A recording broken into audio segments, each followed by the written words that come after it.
Joao Felix is not a centre forward, he can't play as a lone striker in a front three, and if he was to operate either side in a front three, it would probably have to be on the left side, just so he can work in that left sided channel. And so why may Ten Hag want him? Well, obviously I don't know exactly, but I'll give my thoughts on how I would use Joao Felix in this United system. So Joao Felix to me is one of those players who in 15 to 20 years you'll look back on fondly, in the same way that the football community does with Kaká, Rui Costa, Roberto Baggio, Zidane and Ronaldinho. A player who is technically phenomenal, a true player the streets won't forget, but I think his legacy, like the players I've just mentioned, can go above and beyond the streets, and I truly think he can win a Ballon d'Or in the future, but he needs to operate in a specific role, with a specific system and style of play, and how he's been deployed for Diego Simeone's Atletico Madrid is definitely not that. In this sense he is a luxury player, not in the sense that he isn't willing to do the defensive work, but because he isn't versatile positionally, and in my opinion he needs to operate in a role where he can sit centrally between the lines in possession,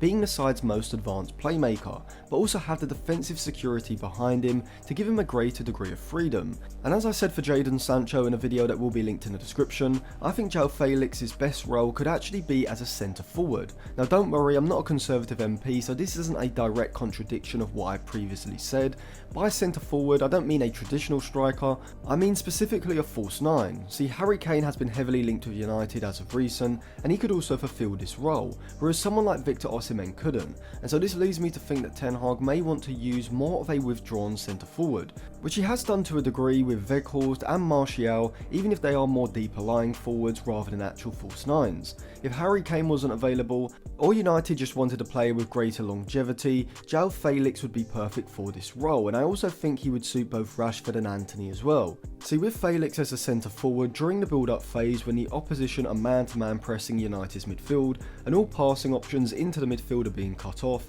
Joao Felix can drop off from the forward line into this area, and if the centre-back doesn't follow him, then United have a numerical advantage with Felix as a spare man, or if the centre-back does follow him up the pitch, not only is there space in the defensive line for Rashford and Antony to potentially make diagonal runs into when the chance arises, but Felix, unlike Weghorst or even Martial to the same level, has the ability to receive the ball with his back to goal under pressure, and use a drop off the shoulder in combination with a quick shift of the ball and a burst of acceleration to beat the pressing centre back and drive the ball up the pitch. And I think having a player like Felix who has this press resistance, composure under pressure and ability to carry the ball forward at speed will completely reinvent United's attack, allowing them to progress the ball out of their defensive third and up the pitch a lot more efficiently simply by getting the ball into Joao Felix. And Harry Kane doesn't even have this ability, as whilst he is a fantastic long and creative passer from these deeper positions, he doesn't have the same dribbling ability or acceleration as Felix. Also, with Felix vacating the centre forward spot,